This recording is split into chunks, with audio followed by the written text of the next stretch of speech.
Welcome all of you. आज हम एक नया टॉपिक शुरू करने जा रहे हैं, धर्म सुधार आंदोलन। जैसे कि नाम से स्पष्ट हो रहा है कि धर्म सुधार आंदोलन, धर्म में सुधार करने के लिए जो आंदोलन हुआ उसे धर्म सुधार आंदोलन कहते हैं। अब देखो ये धर्म सुधार आंदोलन क्या था। देखो बात है 16वीं शताब्दी की। देखो यूरोप का जो धर्म था वो कैथोलिक चर्च कहलाता था, ईसाई धर्म था जिसे कैथोलिक चर्च कहा जाता था, ठीक है। और ये यूरोप में ईसाई धर्म का जो पुराना स्वरूप था, मैं जैसे कि कह रही हूँ, उसे कैथोलिक चर्च कहा जाता था। और चर्च क्या थी? एक अनिवार्य संस्था थी, मतलब प्रत्येक यूरोप के व्यक्ति को कैथोलिक चर्च को मानना अनिवार्य था। कैथोलिक चर्च एक अनिवार्य संस्था थी, प्रत्येक व्यक्ति को इसको मानना पड़ता था, ठीक है। लेकिन 16वीं शताब्दी में क्या हुआ, कैथोलिक चर्च में अनेक बुराइयां आ गई और उन बुराइयों को दूर करने के लिए जो आंदोलन चलाया गया उसे धर्म सुधार आंदोलन कहा गया।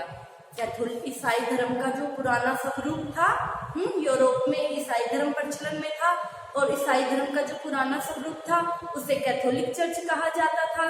चर्च एक अनिवार्य संस्था थी और इस चर्च में 16वीं शताब्दी में अनेक बुराइयां आ गई थी। इन बुराइयों को दूर करने के लिए जो आंदोलन चलाया गया उसे धर्म सुधार आंदोलन कहा गया, ठीक है। तो देखो क्या बुराइयां आ गई थी। देखो जो चर्च के प्रधान होते थे उन्हें पोप और पादरी कहा जाता था, ठीक है। और इन दिनों इन पोप और पादरियों का जो नैतिक जीवन था वो क्या हो गया था, भ्रष्ट हो गया था, है ना। ये अनैतिकता पर आ गए थे और शराब पीना, जुआ खेलना, अनैतिक संबंध बनाना, ये अतः इनमें अनेक बुराइयां आ गई थी, है ना। राजनीति में इनका हस्तक्षेप क्या हो गया था, धीरे धीरे बढ़ने लग गया था, जबकि जो व्यक्ति धार्मिक होता है उसको तो राजनीति में आना ही नहीं चाहिए, है ना। तो क्या हो गया था, कैथोलिक चर्च में अनेक बुराइयां आ गई थी। तो कुछ प्रतिभाशाली व्यक्ति थे यूरोप के, वो क्या चाहते थे कि इन बुराइयों को, जो धर्म में जो बुराइयां हैं इनको दूर किया जाना चाहिए, है ना। तो उन्होंने इन बुराइयों को दूर करने के लिए एक क्रांति कर डाली जो क्या कहलाई, धर्म सुधार आंदोलन कहलाई, ठीक है। तो अब बात आती है कि ये जो आंदोलन हुआ, क्या उद्देश्य क्या था इसका। इस आंदोलन के जैसे कई उद्देश्य थे, जैसे कि चर्च में जो भ्रष्टाचार आ गया था उसको दूर करना, जैसे कि मैंने आपको बताया है ना। धर्माधिकारियों के जीवन में सुधार लाना, जैसे कि मैंने अभी आपको बताया कि जो धर्म के अधिकारी थे पोप और पादरी, उनका नैतिक जीवन क्या हो गया था, भ्रष्ट हो गया था, ठीक है। तो वो क्या चाहते थे कि ये जो धर्म के अधिकारी हैं ये अपने कर्तव्यों का, धर्म के प्रति जो उनके कर्तव्य है, आध्यात्मिकता का पालन करें और लोगों को अच्छी शिक्षा दे जो वास्तव में बाइबल में लिखा है, जो वास्तव में धर्म कहता है, ठीक है। और इस आंदोलन का तीसरा उद्देश्य था आध्यात्मिकता की ओर उन्मुक्त करना, कि जो पोप और पादरी हैं उनका कार्य धर्म ही होना चाहिए, न कि राजनीति और न कि सामाजिक। उन्हें समाज और राजनीति में बिल्कुल हस्तक्षेप ना करते हुए ओनली आध्यात्मिकता की ओर ही ध्यान देना चाहिए, अध्यात्म से जुड़े ही कार्य करने चाहिए। और जो चौथा उद्देश्य था वो था चर्च के राजनीतिक प्रभुत्व को समाप्त करना।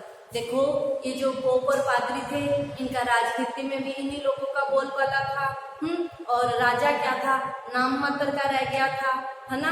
और वो पोप और पादरियों के हाथों की कठपुतली बन के रह गया था।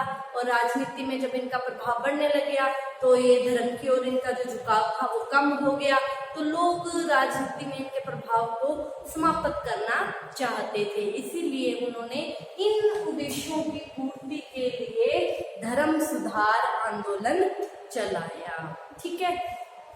अब बात आती है कि ये जो धर्म सुधार आंदोलन चलाया इसकी मैंने आपको मोटी मोटी रूपरेखा बताई। अब हम इसके मेन कारणों की चर्चा करेंगे कि क्या क्या चीजें थी जिन्होंने इन प्रतिभाशाली व्यक्तियों को प्रभावित किया और उन व्यक्तियों ने धर्म में सुधार के लिए आंदोलन किया।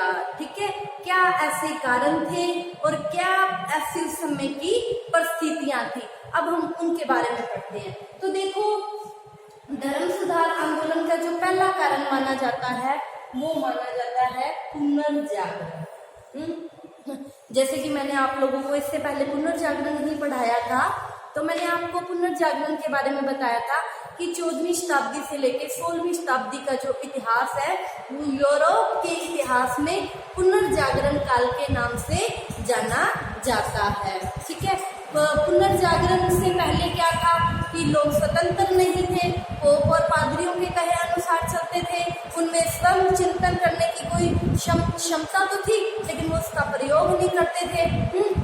लेकिन जब पुनर्जागरण हुआ, लोगों का क्या हुआ, विवेक जागृत हुआ, लोगों में जागृति आई, लोगों ने अपने स्वयं के बुद्धि और विवेक से कार्य करना शुरू किया, तो उन्हें चर्च और जो उनके प्रधान थे पोप और पादरी, उनमें बुराइयां नजर आने लगी, क्योंकि विवेक से काम करना शुरू किया। जब बुद्धि से काम करना शुरू किया तो सही और गलत की उन्हें परख हुई और उनका विवेक जागृत हुआ, बुद्धि से कार्य किया, विवेक की जागृति हुई और उन्होंने उसी बात को स्वीकार करना उचित समझा जो बात सही हो। अतः उन्हें अब ये पता चलने लग गया कौन गलत है कौन सही है। अतः उन्हें चर्च और पोप और पादरियों में बुराइयां नजर आने लग गई और इन्हीं बुराइयों को दूर करने के लिए प्रतिभाशाली व्यक्तियों ने धर्म सुधार आंदोलन चलाया। ठीक है, और देखो मैंने आप लोगों को ये बताया था पुनर्जागरण काल कागज और छापे खाने का आविष्कार हुआ था। कागज और छापे खाने का आविष्कार हुआ तो पुस्तकें क्या है धड़ाधड़ छपने लग गई। पढ़ने क्या होता था, पुस्तकें कम होती थी, है ना, आम व्यक्ति महंगी होती थी, आम व्यक्ति से खरीद नहीं पाता था। अब पुस्तकें छापे खाने का आविष्कार होने से जल्दी जल्दी छपने लग गई, संख्या में अधिक हो गई। जब उस संख्या में अधिक होगी तो आम व्यक्ति भी उन पुस्तकों को क्या है खरीद सकता था। तब उसे पता चला कि वास्तव में धर्म क्या कहता है, क्योंकि उन्होंने धार्मिक किताबें पढ़ी, वास्तव में बाइबल क्या कहता है, तब उन्हें पता चला वास्तविकता का। और जब वास्तविकता का पता चला तो उन्होंने पोप और पादरियों की आलोचना करनी शुरू कर दी। अब वो चाहते थे कि वास्तव में जो बाइबल का संदेश है वो लोगों तक पहुंचाया जाए, है ना। और पुनर्जागरण काल के दौरान अनेक भाषाओं का नई भाषाओं में साहित्य लिखा जाने लग गया था। पहले क्या है लैटिन और यूनानी भाषाएं चलती थी जिसे सारे यूरोप के लोग नहीं पढ़ पाते थे। अब आमजन की भाषा में जब साहित्य लिखा जाने लग गया तो आमजन के साहित्य को पढ़ने लग गया और उन्होंने पोप और पादरियों की बातों की अवहेलना करनी शुरू कर दी। अब उनको लगा कि धर्म में बुराइयां हैं, उनमें क्या होना चाहिए, सुधार होना चाहिए। ठीक है, तो और क्या था कि मैंने आप लोगों को ये बताया था कि समय अनेक वैज्ञानिक आविष्कार हुए थे।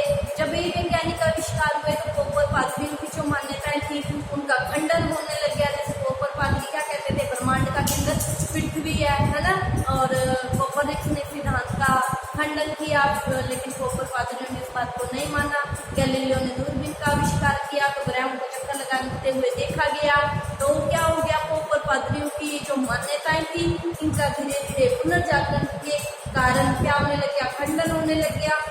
लोगों ने उसी बात को स्वीकार करना उचित समझा जो प्रयोग द्वारा सिद्ध होती हो। अतः पुनर्जागरण काल के कारण से लोगों का विवेक जागृत हुआ, अच्छे बुरे की पहचान आई, उनको पता चला कि धर्म में बुराइयां हैं। अतः उन्होंने इन धर्म में आई बुराइयों को दूर करने के लिए आंदोलन चलाया, जिसे क्या कहा गया, धर्म सुधार आंदोलन कहा गया।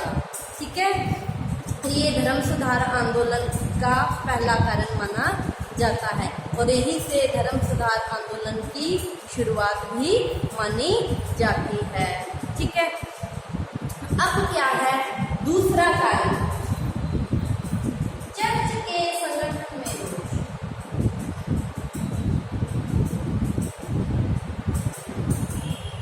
चर्च के संगठन में दोष। देखो, चर्च के संगठन में दोष से मतलब है कि जो कैथोलिक चर्च था ये अनिवार्य संस्था थी, प्रत्येक व्यक्ति को इसकी सदस्यता लेना अनिवार्य था। ठीक है, जबकि धर्म तो ये नहीं कहता ना कि हर व्यक्ति इसको माने, है ना।